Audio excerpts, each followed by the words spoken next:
Genghis Khan, feared by many, respected by more, was known as the Khan of the burned earth. His armies swept across the land like fire, destroying cities, villages, and anyone who resisted. Men, especially the elderly, were often killed on the spot. But women, especially the young and beautiful, were usually spared. Why?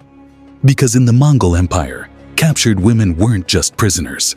They became symbols of victory, of power, and of status. If an enemy surrendered, they weren't always executed.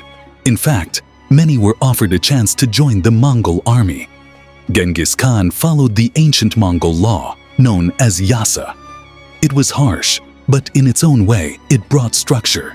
And despite being a brutal conqueror, Genghis Khan was also seen as a fair and generous ruler by those who lived under his reign. He often gave up his own belongings to help others, and his people admired him for his leadership and strength. Even former enemies chose to fight for him, not out of fear, but out of respect. Now here's something surprising. The Mongol army wasn't made up of only men. Some of its fiercest fighters were women. Yes, some were concubines, but others were actual warriors who trained for battle and fought alongside the men. Among the captives, European women stood out. Their light skin and unique features were seen as rare and beautiful, making them especially prized by Mongol warriors. But beauty didn't guarantee happiness. These women weren't tortured, but they weren't exactly free either. Most became concubines, not out of choice, but as a consequence of war. Their new lives were about survival, not love. Still, in the Mongol world, that survival sometimes meant dignity and even opportunity. After the fall of the Khwarezmian Empire, many noble women were captured. The children of the royal family were often killed. The women, they were sent as gifts to commanders, to nobles, and sometimes to the Khan himself. Some were forced into the harem, others were given as wives or rewards. In Mongol society, having many women in your harem was a status symbol. The more beautiful your concubines, the higher your place in the hierarchy. Mongol warriors believed that if a man couldn't protect his women, he didn't deserve to live. That might sound cruel now, but back then, it was seen as a brutal truth of war. Still, not every story ended in tragedy. Some women gained respect in their new households. One such woman was Doreen, a captured bride who became the wife of Genghis Khan's son. After his death, she ruled over Mongolia for 4 years, a powerful figure in a man's world. Of course, not all women were so fortunate. Many were killed before even reaching the harem. Some took their own lives. Others were handed off as prizes to soldiers after battles, used and then abandoned. Among the Mongols, it was common to offer beautiful captives to high-ranking officers.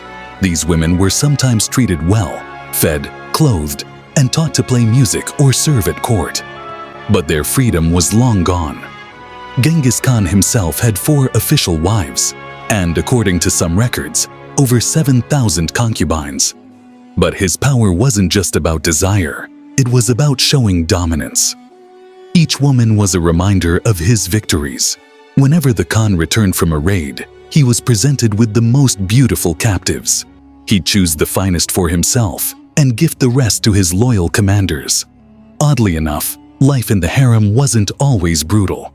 Women were treated with a degree of respect, as long as they followed the rules. They had food, shelter, and sometimes even status. They played music, learned skills, and were kept healthy. But they weren't allowed to disobey. Loyalty was everything. One fascinating story comes from a Chinese diplomat who visited the Khan's court. He was shocked to be seated at a feast with the Khan's wife and 8 of his concubines. These women were not only beautiful, but highly educated and skilled in music. They weren't treated like slaves, more like members of a royal court.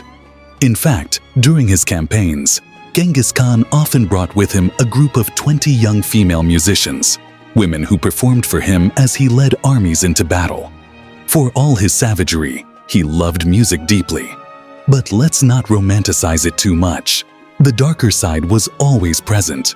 There's a famous quote attributed to the Khan himself that a man's greatest joy was to defeat his enemies chase them down, take their belongings, watch their families weep, and then take their daughters and wives. This wasn't just poetic, it was a real practice. Concubines were often seen as rewards, not as people. Still, there were moments of mercy. One tale tells of a concubine who begged the Khan to spare a servant who had once protected her. She claimed noble lineage and pleaded for compassion. Amazingly, the Khan listened, and the man's life was spared. But loyalty mattered.